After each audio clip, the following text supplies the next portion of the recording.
တော့နော်အိုးရှင်းရအိုင်လိုက်မှာပါပဲ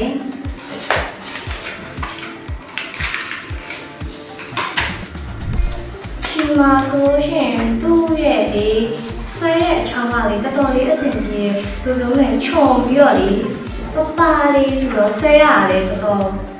ပုံကြရပေါ့နော်အယောင်ကလည်းလေနတ်နေရပဲဆန်းဆန်းကြည့်ပါမယ်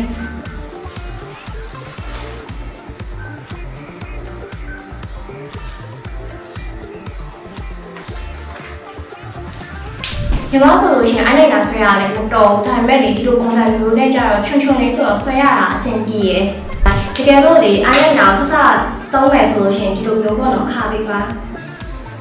တစ်ချက်လောက်ခါပြီးတော့ဆွဲလို့ရှိရင်ပေါ့နော်သူ့အရေးလေးကပုံများပြီးတော့ဆွဲရတာအဆင်ပြေရယ်မဲနဲ့နေရောလေတော်တော်လေးဆွဲရတာလည်းအဆင်ပြေရယ်